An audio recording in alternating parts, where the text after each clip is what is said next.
Hello, I'm Skip Alzheimer. Welcome to the AV Geeks Lunchtime Streaming Show. What was it in that film? Educational, the spice of the program. That was the motto or the slogan of the company that made that film Beneath Our Feet that we just saw. And I'm guessing, even though this was silent, there is a mention at the beginning of a narrator, so this was probably a sound 35mm film that somebody transferred or made a 16mm print that was silent. That's my guess. Or maybe we transferred it silent. I'm not sure. Anyhow, hope everybody had a great weekend. We watch old 16mm films here. Most of them are from our collection, although we do... That Beneath Our Feet film was from the Orgone archive, which we've been scanning over the last couple of years and sharing. This next film is, let's see, well, I want to show you. Oh yeah, I've been saying that I'd like to show some of the NASA film that I had been scanning. The local university has a bunch of NASA films and video. I also digitized a bunch of video that I did when I was working on a NASA project that didn't quite lift off. But this one is part of those films that talk about what's going to happen when we land on the moon and how we're going to get there. And this is about the Saturn rocket. So enjoy. Telegraph 0. All recorders slow speed. All recorders slow speed. This is a static test. Top This one, is set a down, static lock test. liftoff switch open.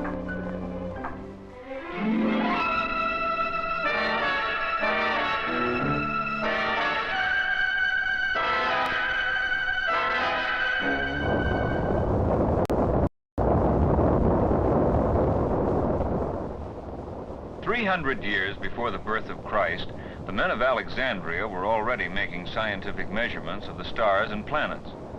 And always, since then, there have been those whose imagination turned their eyes and thoughts to the far reaches of space. And so today, man is positively and truly extending the knowledge and the control of his environment, and for the first time is reaching effectively beyond his own terrestrial boundaries. For the first time, he is studying the sky from the sky. Project Saturn is a major American contribution to this advancement.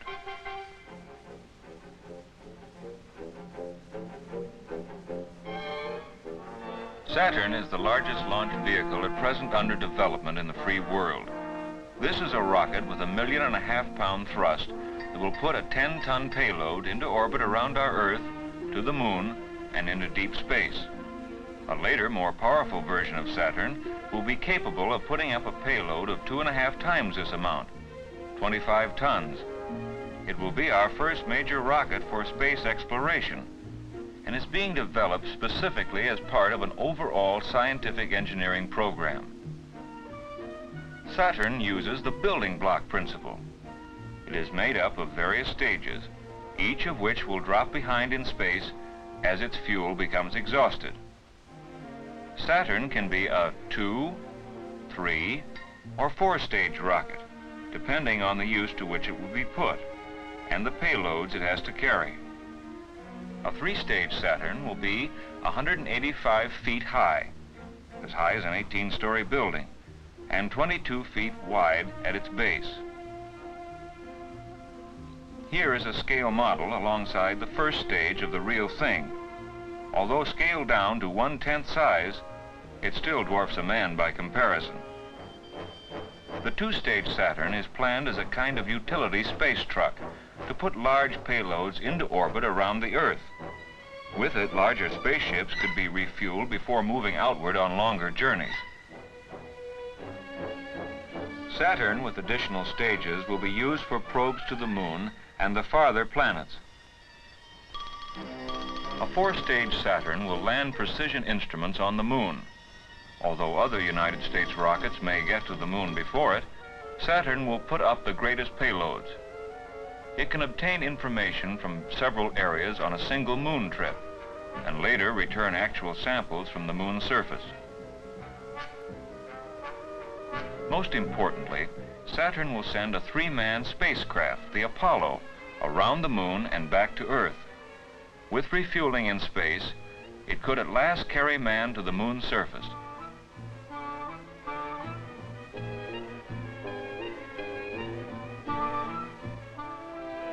And so in the various industries and universities, under the guidance of the National Aeronautics and Space Administration, research is planned, techniques developed, materials checked out. The key word is precision.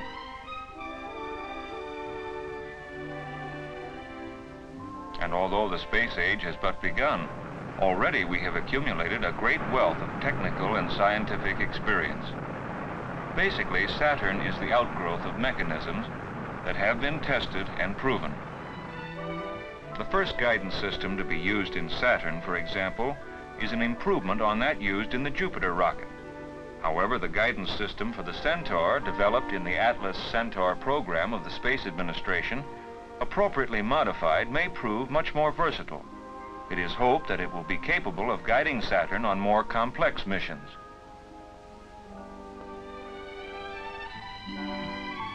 The Saturn booster has a cluster of rocket engines, so that like a multi-engine plane, one engine may cut out without impairing the effectiveness of the launch vehicle, and the propellant from the inoperative rocket engine will in some stages automatically be put to the use of those still functioning.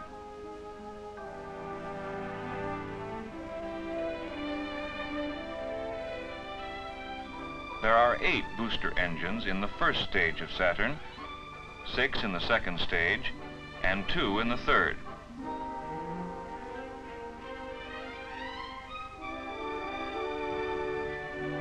In trials, small test models are constructed to scale and tests made to verify, in fact, what has been predicted. In live but captive conditions, measuring instruments register the various thrusts, stresses, and responses. Meanwhile, full-scale production is going steadily forward. Project Saturn's technical demands are widespread and its needs critical, and so at various industrial plants across the nation, the hardware, the airframes, the guidance systems, the instrumentation, and the rockets themselves precisely take their blueprinted shape, ready for assembly. Newly devised parts call for unusual production methods. Undreamed of sizes call for gargantuan frames and molds. For example, this furnace needed to treat an upper stage engine is the largest of its kind. Following manufacture and checkout by the contractor, each engine for the first stage of Saturn is shipped to Marshall Space Flight Center for further trials.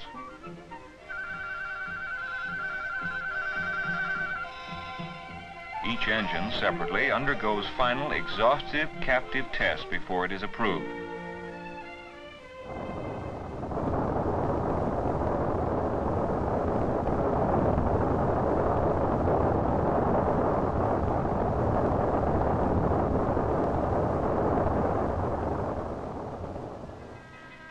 These gleaming metal tanks plus liquid fuel will send man and his instruments through space at an incredible 25,000 miles per hour. Finally, the uppermost stage, with its 2 engines, will propel the payload through space. This space giant, so swift and responsive on high, is too ponderous and bulky when earthbound to be transported in one piece. Even the separate stages of Saturn require special vehicles to carry them from factory to launching pad. Oversized trucks and barges come into being. Already experience in space technology has the hard-headed engineers talking about cost per pound of payload in orbit as if it were commonplace. An example, 4 years ago it cost between $300,000 and $1 million to put 1 pound of payload into orbit. But past investment is paying off now, as investment today will pay off in the future. Today, with advanced knowledge and increased production, cost has been cut to about $5,000 per pound. By truck and barge, now the stages will finally arrive at Cape Canaveral.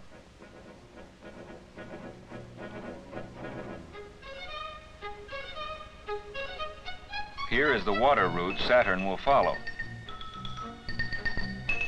Cape Canaveral, only a village and a resort a few years back. Today it means just one thing to every schoolboy: rockets. The launch facilities at Cape Canaveral have been constructed to handle both present and future versions of Saturn. The erecting gantry, over 300 feet high, is the tallest movable structure in the world. It has direct connection with the blockhouse, from which and to which all signals come. Signals from the electronic tools which tell how the rocket is performing, and without which there could be no launch. More than 900 separate channels of information are relayed from the rocket to the recording and control equipment in the blockhouse. We have come far since the men of Alexandria made their primitive observations of the heavens. Our space age is just beginning. We do not yet know where it will ultimately lead us.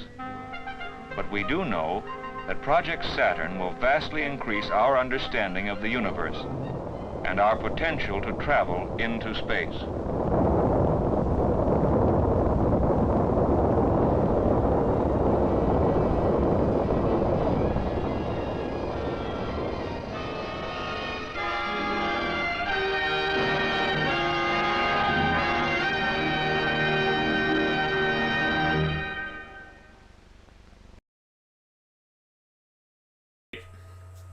Well, the sun keeps changing behind me, which is why now I'm yellowish. I have it set to auto on the webcam, so now I'm either blue or I'm orange or whatever. Anyway, so behind me, I have the Telecine, which is this piece of equipment that will, see now I'm blue, that will digitize and broadcast from film to a video signal without the flicker. And the camera is actually aimed at the frame, so you get a really crisp image. And so we're going to watch a Cornet film called, I believe it's Where Do Lost Balloons Go? Enjoy.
What do you wonder, Wonder Cat? I wonder, where do lost balloons go?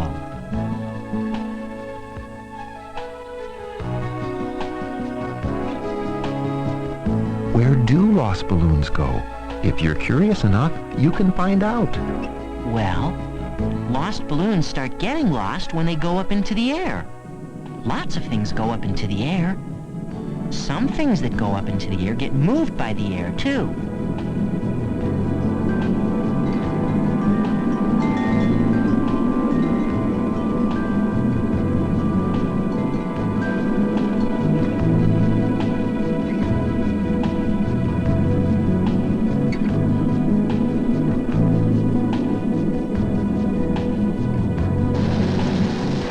Air moves lots of things. But as hard as I try, and my eyes are very good, I still can't see air. Sometimes I can feel it, moving and pushing. You can feel it when it's moving because air is real. You just can't see it.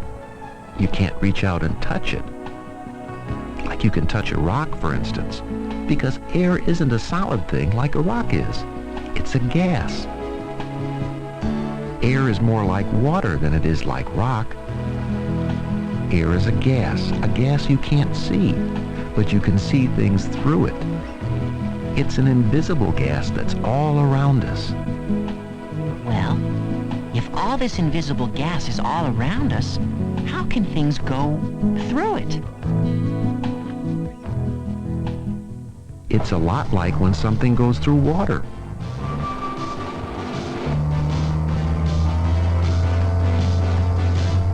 It looks like the boat pushes the water aside while it moves through. I see. The boat does push the water aside, and that's how it can move through the water. The water is pushed aside as the boat goes through the space where the water was. And then the water comes back into that space as the boat moves out of it. So, things that move through the air must push the air aside. Except I can't see it because the air is invisible. But I still wonder. What do you still wonder? I wonder, when lost balloons go through the invisible air, where do they go? But I'm curious, I'll find out. Look, there are 2 lost balloons, but they're not going through the air in the same way. That's right. One is just being blown along the ground by the wind. But the other one seems to keep going higher and higher. What's different about them? Maybe finding out where they came from will help you find out what's different about them. People are blowing up these balloons. This is one the children blew up. Air blew away this balloon, and air also fills these balloons. It comes from inside the children who are blowing them up. And people get the air for blowing up the balloons from the air all around them. They breathe it in, they blow it out. You put more and more air into a balloon, and it gets bigger and bigger. The air must be stretching it. That's right. Air inside things pushes too. The air inside this balloon, and inside these balloons too, is like the air that's outside them. Is the air inside these balloons different? Look how they pull on their strings.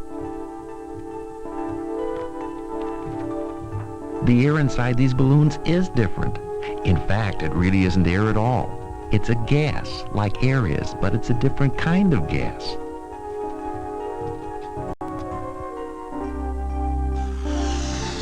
This gas is called helium. It's lighter than air. Balloons filled with helium float in the air.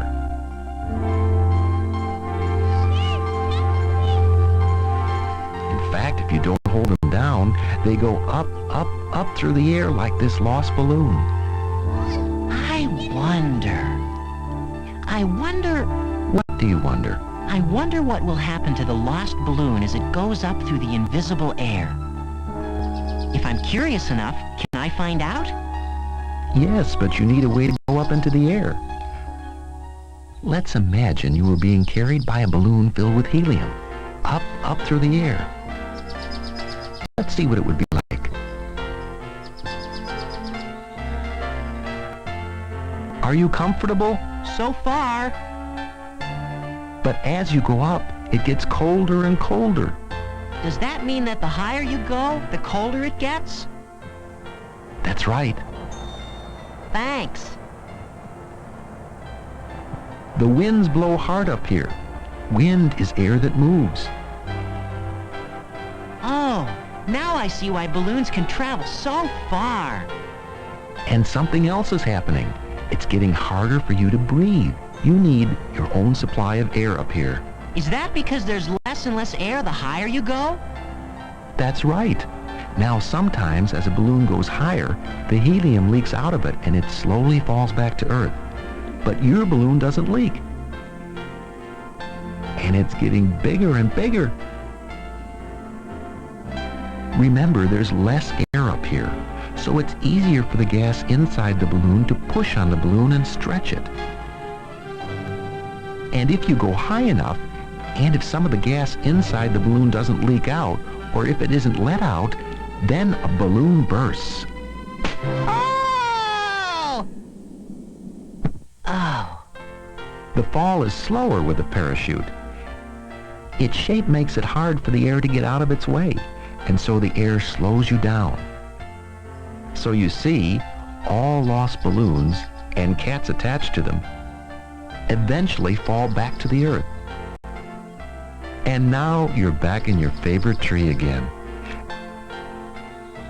And you know many things about lost balloons. Yes, now I know where lost balloons go. But there's a lot more for me to wonder about.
That ended a lot quicker than I thought it would.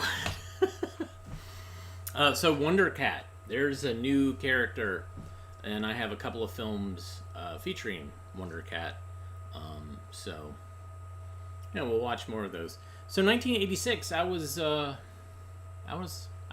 in college, and so this film grates on me in a way. It doesn't give me that warm nostalgic feel like it probably does with some of you, because it's different, feels different, sounds different. Wonder Cat. Let's learn about some peace-loving Switzerlonians. Swiss, I guess you would call them. So this is a Frith film. Enjoy.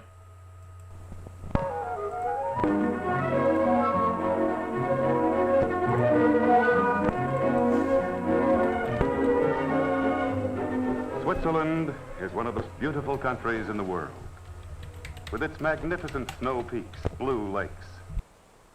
This lovely country attracts 5 million foreign visitors a year. And in this way, the Swiss learn to know people from many different lands. Switzerland is bordered by Germany, France, Austria, and Italy. This small country, surrounded by powerful nations, has been able to remain neutral for the past 150 years.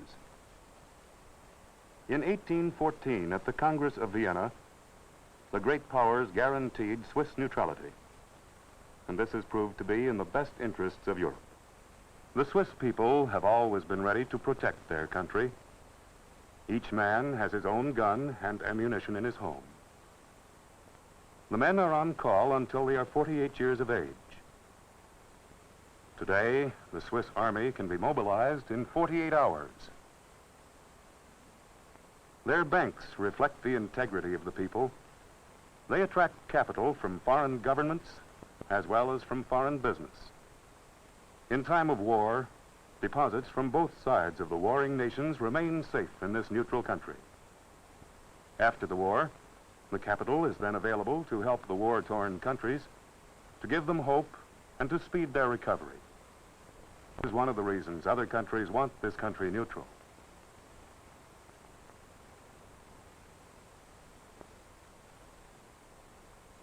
Lucerne is one of the many charming cities and is a starting point for trips to the mountains.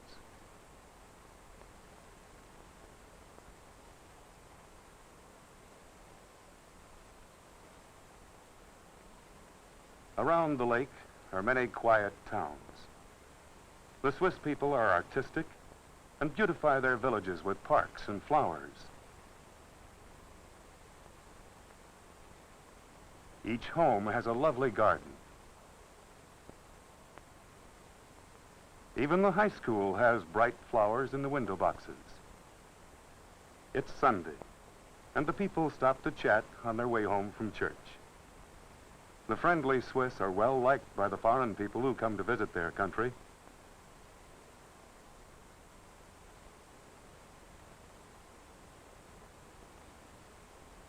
This town near the forests has a large lumber yard.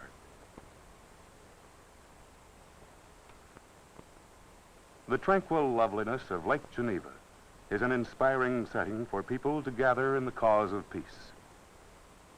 For over 100 years, Geneva has stood for international goodwill, perhaps more than any other city in the world. The Swiss welcome people of culture, writers, craftsmen, and even political refugees. Several of the former kings and queens of Europe now live here. The League of Nations was established here after the First World War. A plaque was placed here in memory of President Woodrow Wilson and his work for peace. The League later moved to this palace. The United Nations, now in New York City, has its European headquarters in Geneva.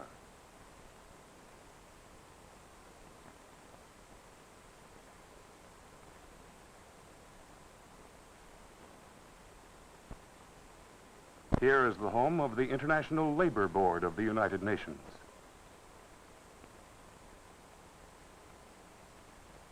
The Red Cross was established here 100 years ago. Its founders chose the Swiss flag in reverse colors, a compliment to Switzerland and the work of the Swiss people for international goodwill.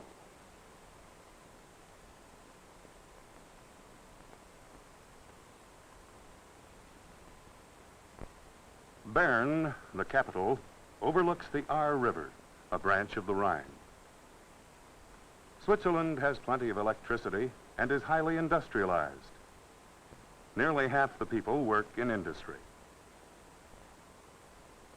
They have few natural resources or materials to work with and must import the supplies to make their product. They're skilled and artistic and make things that take small amounts of material but need fine workmanship. For example, complicated machinery, clocks and music boxes, also textiles and embroidery. Bern has kept its old world charm. The arcades over the sidewalks and the street clocks lend a medieval atmosphere to this bustling modern city.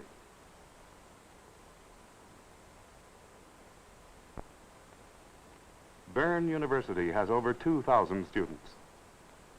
Courses are held in German, French, Italian, and English, because all these languages are spoken in the country.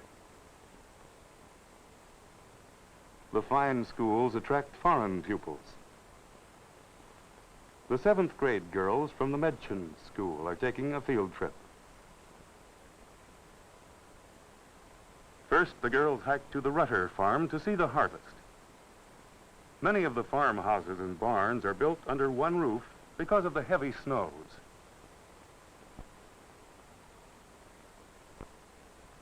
Katrina Rutter helps lift the bundles of grain from the farm loft.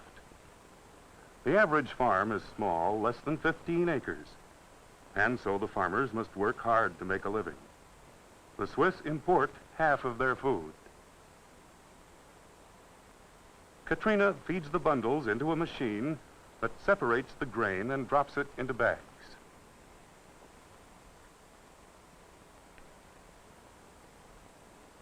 Next, the girls see how pottery is made. Mr. Kane, the potter, works in his home. The girls learn how he prepares the clay, molds it, and bakes it in the kiln. Mrs. Reese, their teacher, thanks him. These young people are taught to be independent and in this small democracy and know how to do many different things.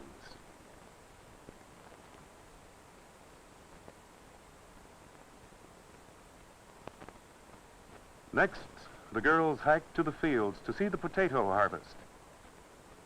The Swiss enjoy outdoor, and the children learn to hike and climb when they're very young. And many city families take trips to the country. Switzerland is not primarily a farming country. It is mountainous, with forests and high pasture land. Only 1/5 of the people are farmers. All members of the family help harvest the potatoes, and they enjoy working together. Women do much of the farm work. As they load the potatoes, they burn the dried leaves and prepare the ground for the next crop. On these small farms, they have time for other work. It's not unusual for a farmer to be a ski instructor in winter or an alpine guide in summer. During the long winters, they often work in their homes. The men do wood carving, and the women make beautiful embroideries.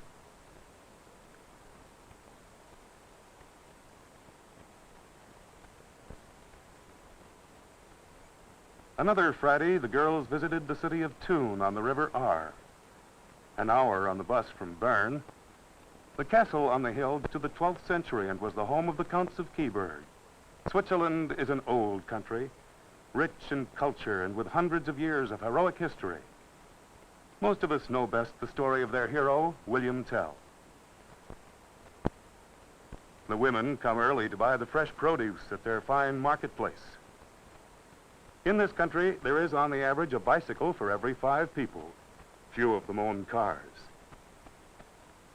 The farmers arrange their vegetables attractively with the prices marked in shillings. The people have achieved unity, even though they are of many different nationalities.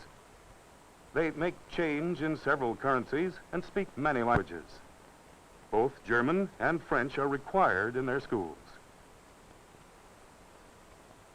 Laurie helps her family and already knows how to tend their stall. The children here often follow the trade of their parents.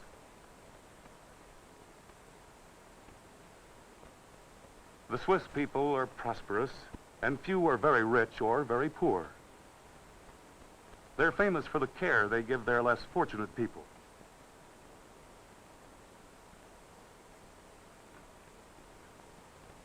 Life here is not hurried. The people have time to enjoy their river. Boating is a favorite pastime, and the children like to feed the swans.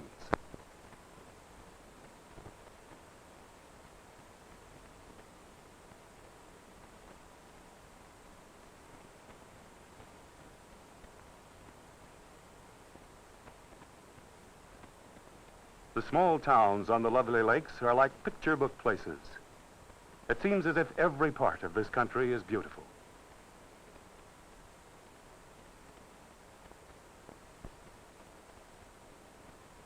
In the fall, when the snows come far down the mountainsides, it is necessary to bring the cattle down to their winter barns. In the high summer pastures, there are barns where grain is stored, and often there are accommodations for the men who tend the herds. The girls enjoyed this excursion, as it's quite a celebration when the cattle are brought down to winter quarters. The bell cows are decorated with flowers, and often there are parties afterward. Dairy foods are their main farm product. They're famous for their cheese and condensed milk. Swiss chocolate is well known in foreign countries.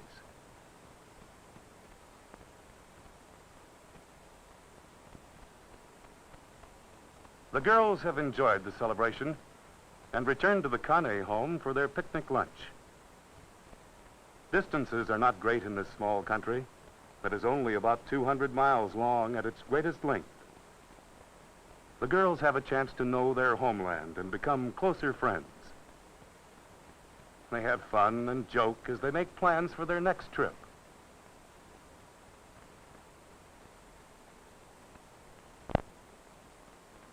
Interlaken lies at the foot of the Jungfrau.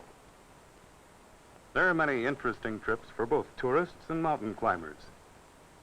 Everything is done to increase their comfort and enjoyment, for the Swiss are the most famous hosts in the world.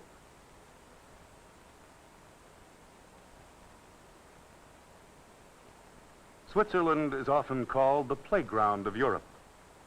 Then, too, tourists have been a key business for many years.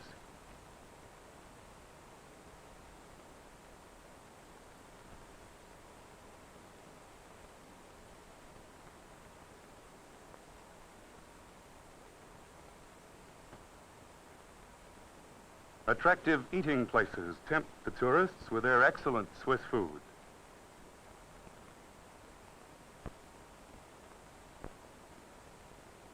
The farmhouses are charming with their wide eaves for protection from the heavy snows. Chief the dog helps the family pull a load of hay from the fields. Grandfather is an invalid and cannot help.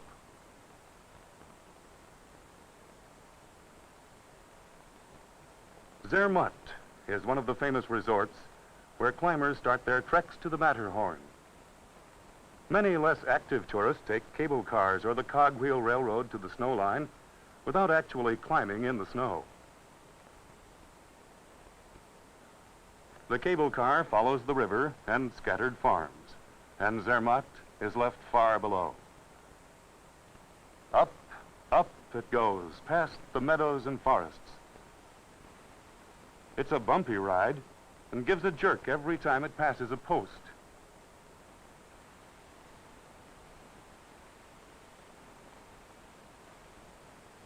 There are small chapels in the highest villages.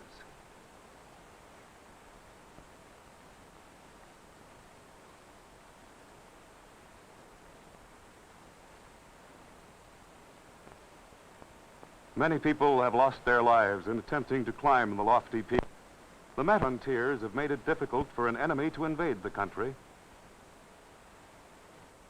At the end of the cable car ride, people may spend a few hours before returning to their comfortable hotels. The cable car also carries materials for building the high roads.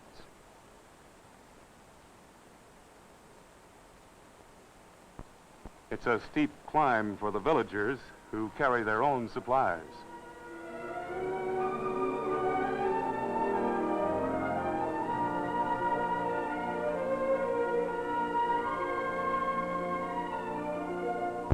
There's a hotel and also a chapel where high climbers pray before starting their hazardous ascent. In this great solitude, one has time to wonder how the Swiss people have been able to maintain a neutral position with wars on every side of them. We have seen some of the reasons, and as we think about the needs of the world, it is good to know that one small country could contribute so much toward peace and permanent goodwill throughout the world.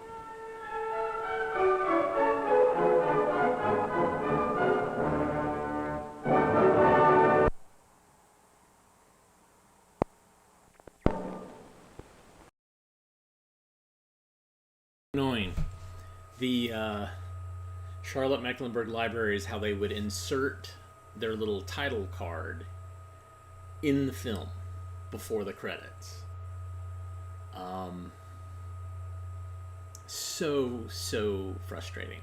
And I mean, I can't complain. So basically what had happened is I heard that Charlotte Mecklenburg Library, Charlotte, North Carolina, which is about 3 hours from here, they were going to get rid of all their 16 millimeter, and they were going to have, basically you could go and buy stuff. And I, for whatever reason, I don't think I could make it the weekend that they were doing it, and I found out about it way too late. But I contacted the person who was running it, the librarian, and I said, hey, whatever you can't sell, I will take off your hands. You know, I'll just come and pick them up, and you don't have to throw them away. You don't have to worry about it.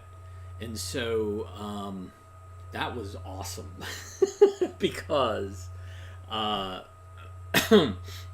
only did I get my favorite cartoon in there, Quasi the Quackadero, but I got all these really amazing films that I wouldn't have known to pick. Like if I'd gone through a list, I'd say like, well, I don't know what that is. I'm not so interested. But because I waited to the end for the leftovers and the people who were collectors in that, you know, they pulled out what they wanted. I'm sure I missed out on some great stuff, but I found amazing things in that. Loaded up my crappy little Ford Ranger, and yeah, it was phenomenal. So. Anyways, there's a fun story there. All right, this next film is another one that I have set up on the telecine here, and it is red, and it is scratched, and it is a coronet fantasy. So here is The Legend of Pied Piper. Enjoy.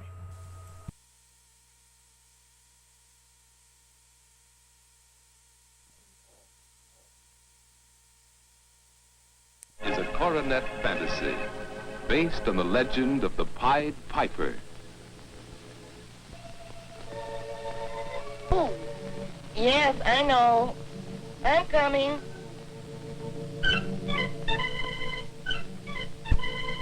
What's that? I don't know. But we promised to be home, Catherine. Yes, we promised Mother not to be late for dinner.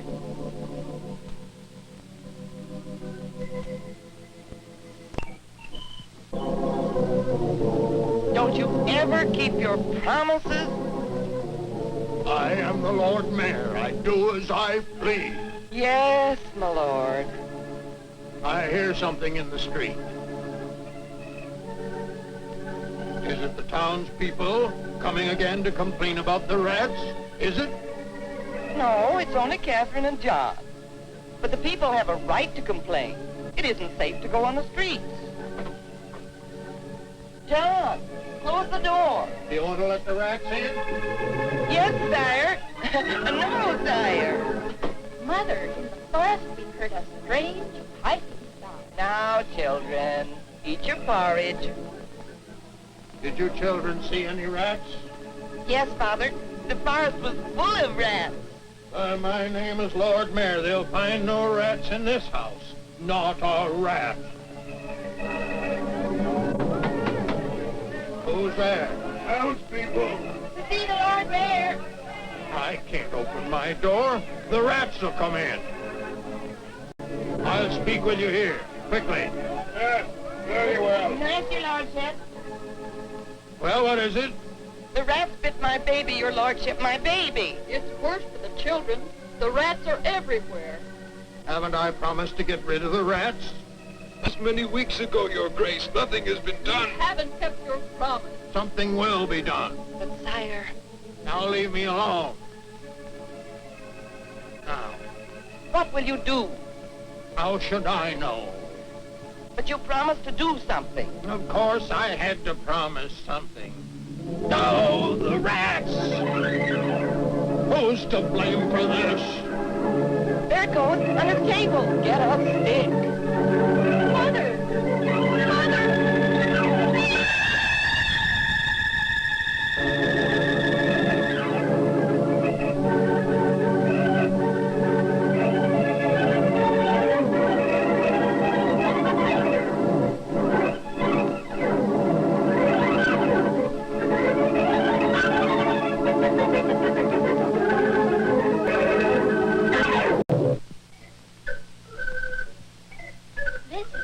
That tune. The same tune we heard in the forest.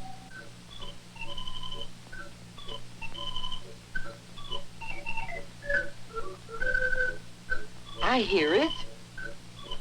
It's coming down the street. A strange tune. Look, Catherine. Oh, I see. It's a funny-looking man. Come away, children. It may be a spell. Oh. Oh. What now? Lord Mayor of Hamlin, Yes?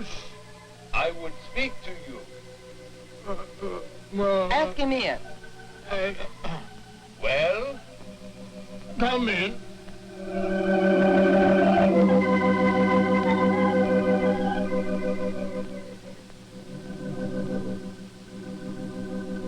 Ooh. Who are you? Madam, your lordship, I have come to rid your town of rats. What? I am a piper with many tunes to play. When I pipe, no living thing can help but follow me. You can pipe the rats away? I can. I have a very special tune for rats. Show me at once. Very well.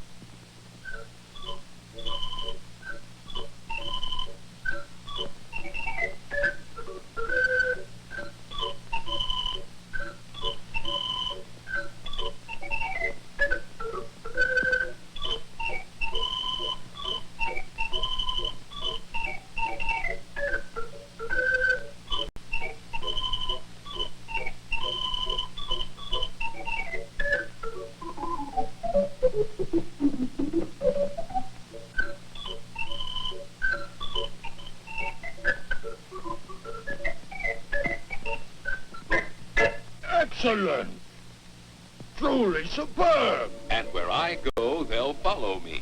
Oh, take them to the river. Let them jump in. Then they'll never come back.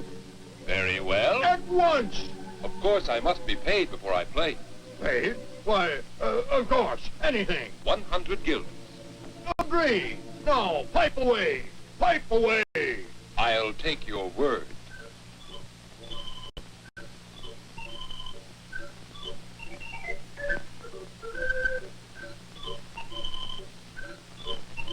He has saved us. Let us hope so. Oh, look. The street is black with rats. Hundreds of rats.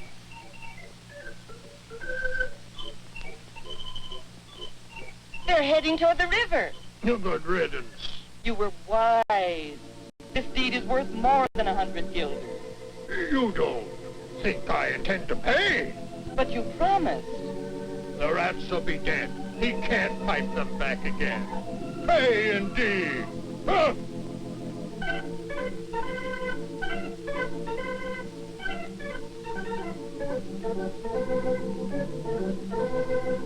Long live the Lord Mayor! Didn't I promise to get rid of the rats? Come in. And welcome. And now, if you'll pay me your lordship, I'll be on my way to other towns with other tunes to play. We are very grateful for what you have done. Thank you. And yet it may be some time before we know how well you will play. 100 guilders, as you promised. Yes, you promised. For all I know, there may still be rats. I assure you they are gone. It may take some time to prove that. It may take forever. Yes, it may. I cannot bargain with you again. You promised the money. Now I shall take what I can, until you are willing to pay. So, what will you take?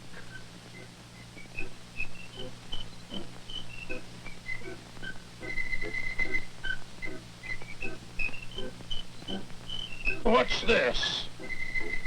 Captain, John, come back. Don't listen. What does he mean? He's taking the children. Don't you see? Just as he took the rats. Catherine, John, why don't you stop him? My good wife. Pay him the money you promised. Run after him, please. And bring the children back. Come back, Catherine. John, come back. Oh, 100 guilders, my lord. No. Oh.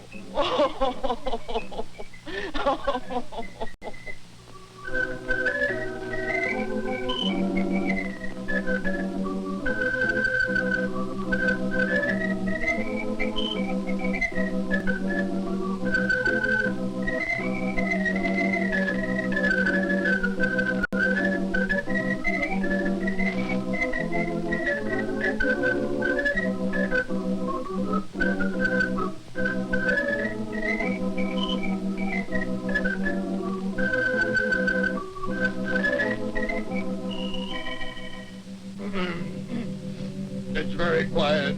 Yes, the children are gone. But they should be back soon. They won't be back. Not until you pay the piper. Yes, perhaps I should. I'll get the money. 100 guilders? You can't pretend to pay. I'll go at once.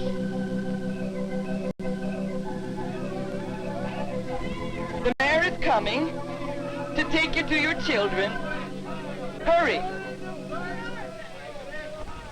Bring them home quickly. Townspeople, come with me. I am ready to pay the piper. Ah, how much it took to make him realize he had to keep his promises.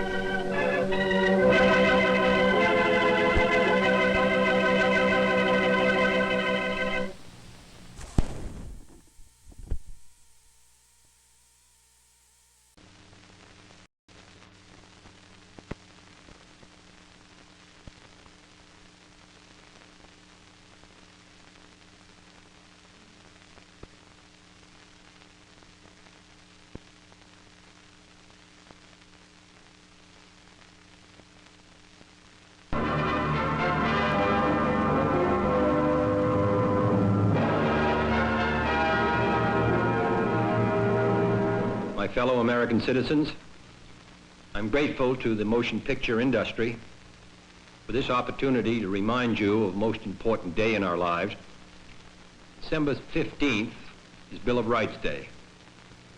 The Bill of Rights are the first 10 amendments to the American Constitution. After the Constitution was written, it was felt that while this was an extraordinary document, it did not provide the kind of guarantees for our individual liberties that a free country required. And therefore, under the leadership of James Madison, the first 10 amendments were adopted to the Constitution. We call them the Bill of Rights. They are the most extraordinary and detailed guarantees of individual liberty that any people on earth now possess. Because of the first 10 amendments to the Constitution, because of the Bill of Rights, we are guaranteed freedom of speech, freedom of religion, freedom of the press, the right of assembly and petition, the right of trial by jury, the right to be secure in one's own home, the protection of due process of law and private property and public trials, and many other things that perhaps we take for granted, but which we are guaranteed in the United States Constitution. Even though the parchment of the Constitution of the United States and the Bill of Rights is old and fading in the Archives building here in Washington, nevertheless, this document, the Bill of Rights, has meaning in all of our lives every day. We owe a good deal to it. I think it's appropriate that we be reminded of our blessings and those who made them possible. We remind our children of what a great country we have, how much it's been through, what it means to them. Remind our servicemen, 1 million of them who serve overseas, that they do not defend merely a piece of geography, but also a way of life expressed in the American Constitution, expressed in the Bill of Rights, expressed in the freedoms that we all enjoy. Thank you very much.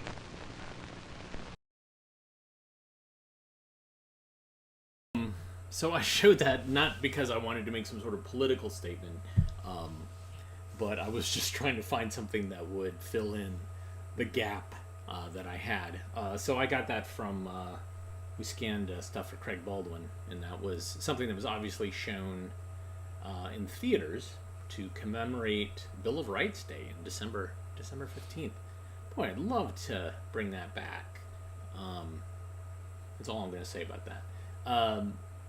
Sorry about the puppets, but not really, because they were awesome. And the voices sound so familiar. They sound very much like some puppet stuff that Cornette did years later. They were hand puppets, though. So I might dig some of those up. Because the voices, yeah, both the man and the woman, they sounded very, very familiar to me. But thanks for tuning in today. As always, you can support us by buying us coffee at buymeacoffee.com/avgeeks. You can go to avgeeks.com and see other things that we've put online, and there's DVDs for sale. But the big thing you can do is just share. Tell other people about what we're doing. You can hit the like button, the thumbs up button, the subscribe button. Just tell the world what we're doing and share it. Very much appreciate your eyeballs today and your comments, and we will see you again tomorrow. Everybody have a great rest of your day. Please rewind and love each other, and we will see you tomorrow. Take care.